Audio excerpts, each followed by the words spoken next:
Hello friends, and welcome back, or welcome to Vintage Sports Shack. And welcome back to another episode of Fun Day Friday. Today, we're going to change it up a little bit. Back when I was at the shop, I used to do Financial Friday. So, today, it's going to be boring if you want to learn about value. So as always, stand up, stretch out, because away we go. Alright guys, today we're going to be talking about value. Someone in the comments down below said, oh, I thought you didn't care about value. Guys, there's 20 types of values out there that we're going to discuss and go over today.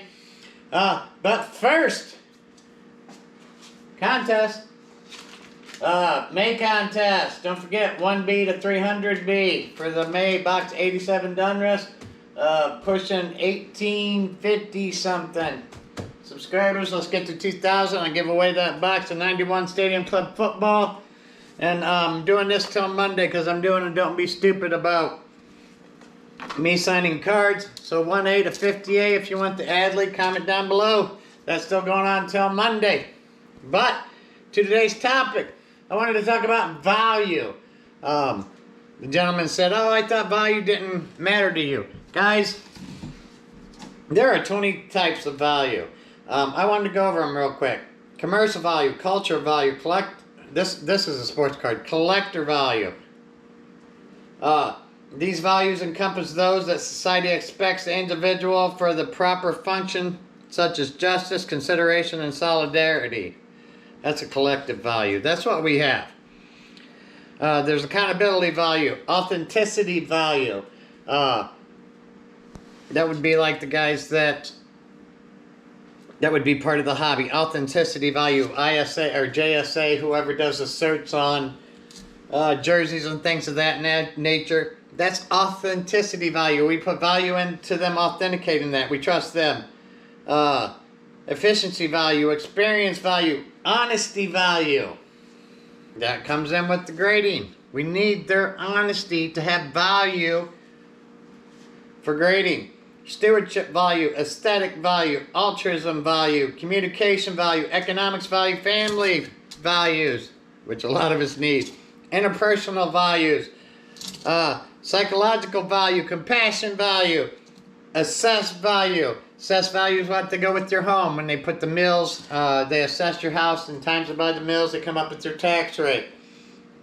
Character values, dominant values, fairness, and last but not least, my favorite, market value. Now guys, the reason I'm going over this today, I wanted to highlight a few things. I told you guys I was getting with insurance companies, and what I really want to do is find out the truth. So whatever I tell you guys know I'm telling you the truth.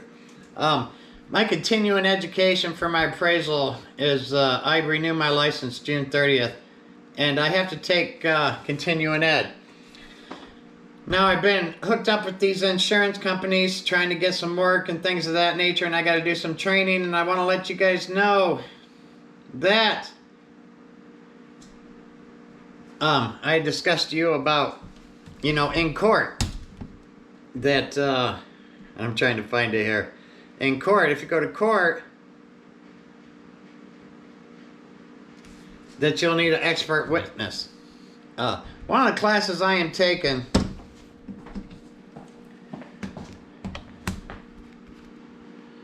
Introduction to Expert Witness Testimony for Appraisers. To do and what not to do. When I tell you guys that I am truly working to try to explain this value to you guys, I really am.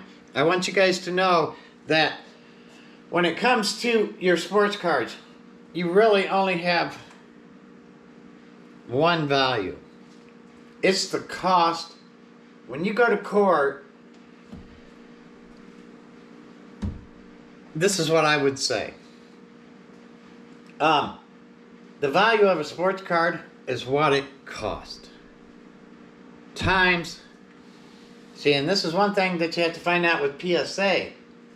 With them judging the grading, it has to become more consistent. And this is where it becomes a problem in my mind. They're not consistent. So how can I add in the percentage of 10s and calculate a true value if I believe grades are being manipulated? So the only way for me to determine value in a legal setting is the cost. What it cost you to buy that card and to get it graded. Nothing else. That's the value. That would be the true market value of that card, is the cost. Not the price, not what you might pay for it at a show after somebody's already graded it and it comes a 10. Because, again, in a court, you can't consistently give a percentage. Now, I hope that makes sense to you guys. So, when you're out there buying cards and you want to get them insured, you need to know the true value of that card, the astringent value. Now, I know some people think that astringent value is the lowest no, the true value. The astringent value is the true value of something. You can undervaluate a card, overvaluate, or underpay, overpay. An example, let's say a Joe Burrow card. He got hurt last year. They dropped down. Well, we know they're not the peak, really, but we know when football season starts, it's going to go back up, and there is, a fair price for that card. I hope this is all making sense, and I'm not going everywhere. But that's the astringent value. It's not the lowest point that it'll be. It's the true value, the true sales price point, the cost. So, when you go out and buy a card, get it slabbed up. If you pay $120, it comes back at 10, and you think it's worth $250. From an insurance standpoint, no, that's a $125 card. That's all you're going to get, what you paid for it. Or what I can pay for it at that specific point in time. So if you paid $100 for that card, costs you $20 to get it graded. We'll even add in shipping, $150. So let's say that value, the cost at that specific point in time is $150. Well, next year if I can buy that card for $2, the card next year value is not what the price is. So even if you can sell that card for $150, if I can buy that card for $2, get it graded for $20, its value is $22. So be aware of what you're spending, what you're buying. If you're doing it for any type of security, and I know it doesn't matter how many times I tell you sports cards aren't investment, you guys out there are going to do it. You're going to buy them, you're going to hold them, you're going to fondle them, you're going to think that they're going up in value, even though you're losing your purchasing power every year. But hey, I'm trying to help you protect a little bit of what you got.